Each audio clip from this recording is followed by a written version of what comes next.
प्रदेश की कानून व्यवस्था, फार्मेसी काउंसिल, भ्रष्टाचार और प्रदेश से जुड़े अन्य मुद्दों को लेकर के कांग्रेस कल हरियाणा के राज्यपाल को ज्ञापन सौंपेगी। और इसी के साथ साथ कांग्रेस किन मुद्दों को लेकर के राज्यपाल को ज्ञापन सौंपेगी और राज्यपाल से क्या मांग करेगी, इसी बारे में खास बातचीत की है हमारे संवाददाता अनिल कुमार ने हरियाणा प्रदेश कांग्रेस अध्यक्ष उदय भान से। देखिए, कांग्रेस कल हरियाणा के राज्यपाल को ज्ञापन देगी। इस ज्ञापन में किन मुद्दों को उठाया जाएगा, इस मेरे साथ हैं हरियाणा प्रदेश कांग्रेस अध्यक्ष उदय भान। इनसे जानते हैं कि राज्यपाल से कल क्या मांग की जाएगी।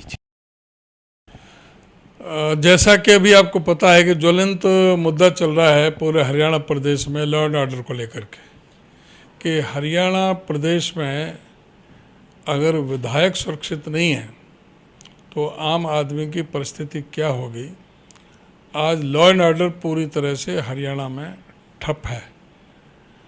कोई कहीं से भी बैठ कर के विधायकों को धमकी देता है, विधायकों से फिरौती मांगता है, जान से मारने की धमकी देता है, तो इससे ज़्यादा कोई दुर्भाग्यपूर्ण हो नहीं सकता। आज जो हरियाणा सरकार कान में तेल डाल करके बैठी हुई है और वो अपने आप को असहाय महसूस कर रहे हैं, इस पर हमें और ज़्यादा अफसोस है कि ये सरकार चलाने में काबिल नहीं है और इसी वजह से इन पर लॉ एंड ऑर्डर काबू में नहीं हो रहा। अब ये कहते हैं कि बाहर से फ़ोन आ रहे हैं, बाहर के हैंडलर हैं, तो उनको पकड़ने की जिम्मेदारी किन की है? केंद्र सरकार में सरकार इनकी है, राज्य में सरकार इनकी है, पूरे संसाधन इनके पास है, सारी सरकारी मशीनरी इनके पास है, तो इनको तुरंत इस पर कार्रवाई करके लोगों के अंदर जो भय व्याप्त है उसको दूर करना चाहिए। 6 विधायकों को धमकियां मिली हैं, ये छोटी बात नहीं है। और दूसरे भी लॉ एंड ऑर्डर की स्थिति पूरे हरियाणा में सही नहीं है। बहुत ज़्यादा क्रिमिनल केस हो रहे हैं, मर्डर के, आत्महत्याओं के, रेप के, बहुत ज़्यादा संख्या में ये बढ़ रही हैं घटनाएं। इन पर भी इससे भी पता लगता है कि ये हरियाणा में कानून व्यवस्था पूरी तरह से लचर हो चुकी है।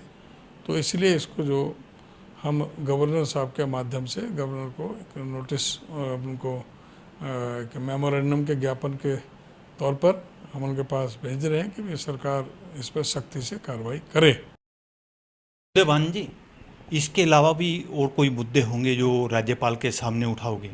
मैं वही कहने जा रहा था। साथ ही अभी खेदड़ में, हिसार के अंदर बरवाला में, जो खेदड़ में थर्मल पावर स्टेशन हुड्डा जी के समय में बनाया गया था, उसमें जो राख थी, वहाँ पर एक गौशाला है पूरे इलाके की, जिसमें सारे ज़िले से गाय वहाँ पर जाती हैं, उनका जीवन यापन होता है। इस समय भी वहाँ पर 2-2.5 हज़ार गायें कम से कम वहाँ पर हैं। वो इस्तेमाल करते रहे हैं और अचानक उसको इस्तेमाल करने से रोक दिया, जिससे गांवों में रोष हुआ।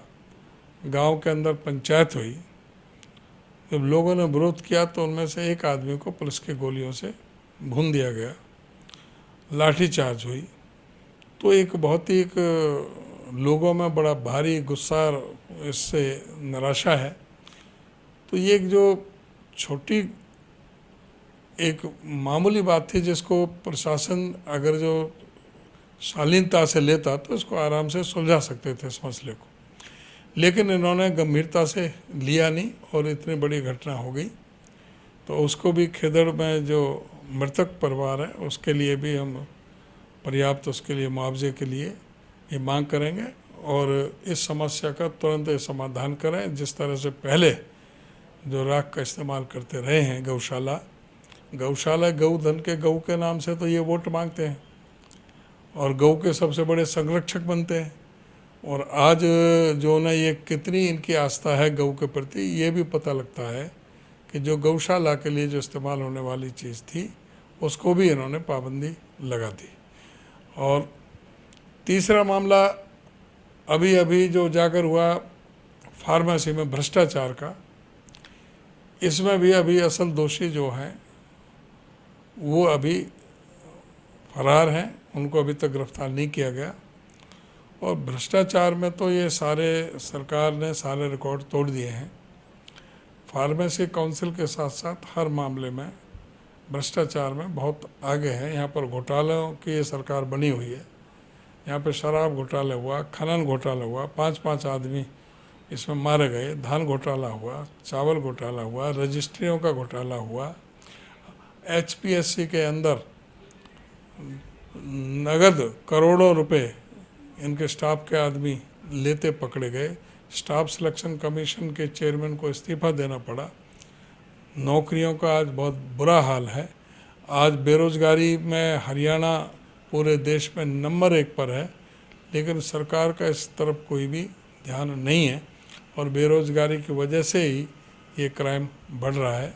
तो उसके ऊपर भी हम गवर्नर साहब का ध्यान दिलाएंगे।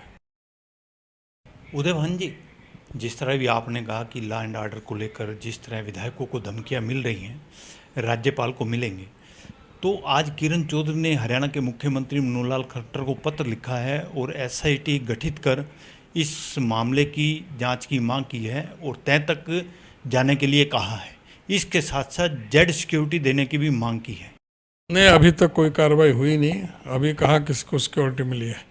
अभी उसके लिए तो अब कल जा रहे हैं सारा विधायक दल के, उसमें किरण चौधरी भी शामिल थी मीटिंग में जिसमें निर्णय लिया।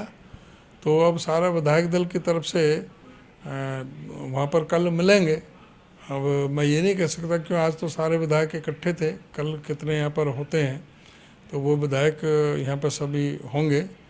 मैं समझता हूँ कि किरण चौधरी ने अगर जो मुख्यमंत्री को पत्र लिखा है तो वो गवर्नर को भी इस डेपुटेशन में शामिल शायद हों, क्योंकि आज यशवंत सिन्हा जी आए हुए थे, मैं उनके साथ था, तो मैं उस समय मीटिंग में मौजूद नहीं था, लेकिन जो मुझे मीटिंग की कार्रवाई के बारे में जो पता लगा उसके मुताबिक यही है कि हम कल गवर्नर साहब को 4 बजे 4:30 बजे हम उनको ज्ञापन देंगे और सारे मुद्दों को रखेंगे और सारी जो मांगे जो मीटिंग में तय हुई है उनके समक्ष रखेंगे।